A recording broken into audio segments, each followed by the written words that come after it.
face of the top rotation in baseball has been very ace-like lately, almost unhittable.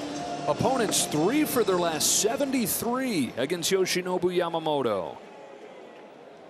With the magic number at 1, they hand it to him, looking for the division clinch. His first pitch of the day is in for a strike on Perdomo, and lately the fastball and the splitter almost unhittable. The fastball in the month of September, opponents are 0 for 20, and the splitter they're 0 for 15.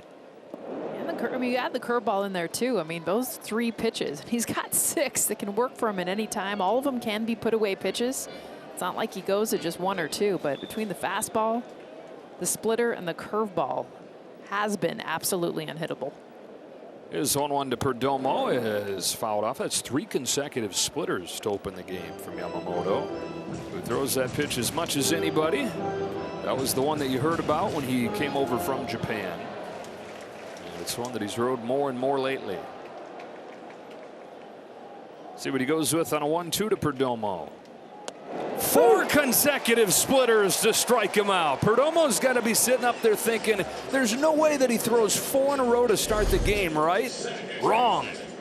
Well, and just the location. I mean, his ability to dot his pitches. Grounded to first. Freddie Freeman's got it. Feeds Yamamoto 2 up and 2 down. Skies the first one foul. Carroll extended his hitting streak to 9 games yesterday. With a 2-hit, 2-walk, 2 stolen base performance. 371 average in that time. On this 0-1 pitch, swings and misses at the cutter.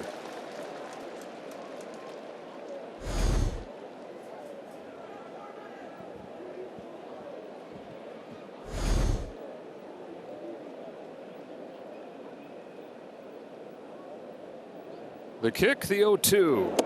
Inside with a fastball, just the 3rd that he's thrown out of his first 13. You just don't know what you're going to get with an arsenal this deep. See what he chooses on 1-2. The splitter, which is dialed in this first inning. Yamamoto puts bookend Ks on a 1-2-3 first. Chopper, Kike, 1 gone. And how they've been rolling, Yamamoto has led that stuff. Bounce it to first, 2 out. He and most of the pitchers that come from there are about their schedules and the routines, not having much flexibility to that. But once they're given that structure, once they have that schedule that they desire, they say, look, you give me that, I'm willing to go 7 innings. I'm willing to throw you 120 pitches if you ask me to do that. Swing and a miss from Thomas, because that's the idea in Japan. Yeah, you get an extra day or 2 of rest, but when it's your day, you are relied on to go out there and throw as many pitches as your team asks for. Earn the right to have that structured schedule, those demands, by when you are called upon, giving them everything they need, which he's done all season, which he's doing so far today with 3 Ks over 2 scoreless. And they waited him out. McCarthy on the ground to second. Rojas will get 1. And that's all with McCarthy's speed. Yamamoto fires. And a pop-up, shuttle left center field. On comes Conforto with a diving try, but he couldn't get it. He'll get the man at third. McCarthy between a rock and a hard place there. What an effort from Michael Conforto. Doesn't make the catch, but gets the same result. Out number 2. Well, I think part of why McCarthy had to hold up too is Conforto looked like he caught it. I mean, he gets this ball into his glove, actually off the heel, and then it's gone. You can't tell initially if he caught it or not, and that's why McCarthy goes running back. He actually got a great halfway lead. If he had read it correctly, he would have made it to third. 2-2. Grounded to first, Freddie Freeman. Race to the bag that Yamamoto wins. Strand a couple, 4-0 after 3. Up the middle, Rojas. Hey, behind him, by the way, is a new right fielder. Alex Call is coming to the game, replaced Teoscar Hernandez. You may see a few more moves like that. Dave Roberts getting his veterans off of their feet. They are planning a celebration in the clubhouse. Here's a ground ball to short. Mookie, a leaping throw to first. Gets Del Castillo in plenty of time. 6-3 to put out, 2 away. 2 on with 2 out, and the hitter's Tim Tawa. I don't think that was a foul. That's just swing and a miss that's off of Rushing's glove, and so both runners advance.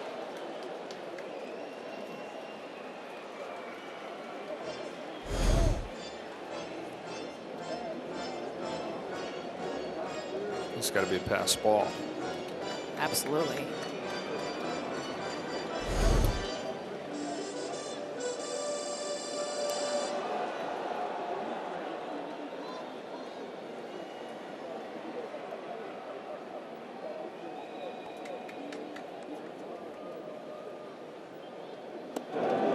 Nasty.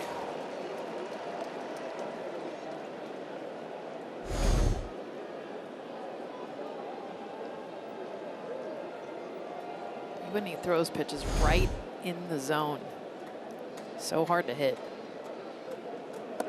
Throws another curve and gets the call this time. Strike 3 to ring up Tawa and finish off 4 scoreless innings. This ball popped up. Back of second base, backpedaling out into short center field as Mookie Betts. Hugs the line here off of the bat of Perdomo, and Yamamoto covers first. You know, a lot of times we're talking about the blown saves, and when those happen, Vesia didn't have his best stuff. Enriquez was on the mound when those runs were given up, but then you look at Jack Dreyer coming in, you understand how many players it takes right now. What Dave's been looking at, okay, who do we have? Who can I trust? Add Roque to the list, add Kershaw to the list. Fouled off right here. Rushing checks on the home plate umpire Ryan Blakeney. Thumbs up.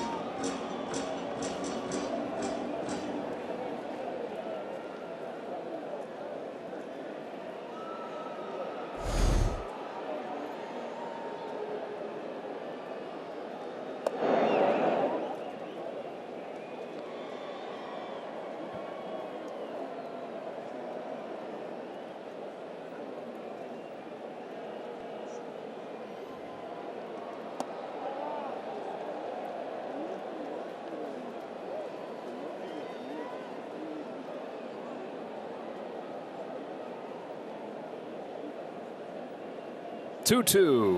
Swing and a miss on a curveball, strike 3. 5 scoreless from Yoshinobu Yamamoto. See the fastball, the splitter, and then how about the curveball, swing and miss.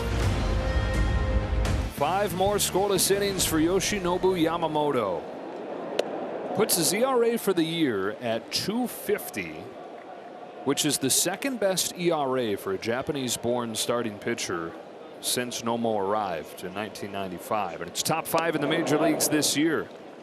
Skeen, Skubal, Brown, the only guys with better ERAs, and the only native of Japan with a better ERA in the big leagues, Shohei Ohtani, at a 2.33 in 2022. This season right here for Yamamoto in terms of ERA is a notch better than Nomo's Rookie of the Year campaign in 1995. Nomo had a 2.54 that year. And Yamamoto at 2.50, putting the finishing touches on his 30th and final start of the regular season. He sits down Carroll on a nasty splitter.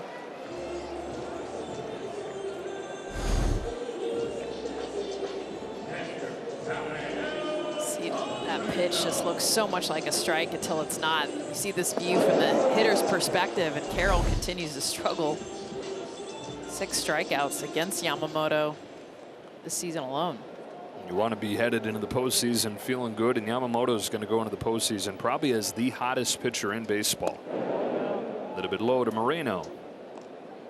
Last year it was not that. It was okay, let's see if he's going to be ready for the postseason after missing most of the year with a shoulder issue. Comes back for September and looked okay, but you were still holding your breath going into his postseason, especially after that first start where he got tagged for 5 runs against the Padres.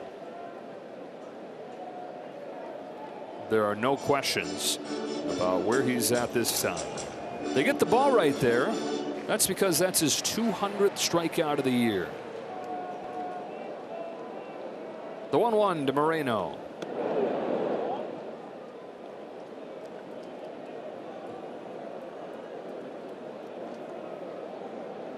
Put a sticker on it. You. 2-2.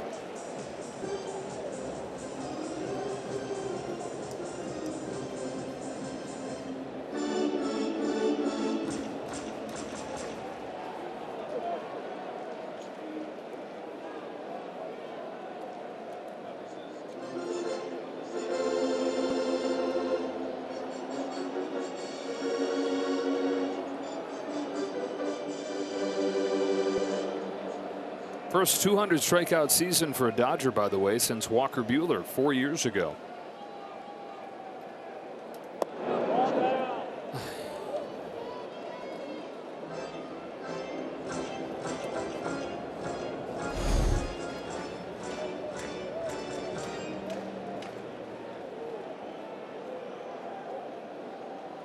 See it both ways. You see it look like a strike turning a ball. That was a ball turning into a strike. And that's a strike that's a strike. The 201st of the year for Yamamoto gets everybody jumbo jack. 7 for the day. Here's his 3-2. Fly ball center field. Pages drifts back and puts it away. And Yamamoto caps off his regular season with 6 scoreless innings.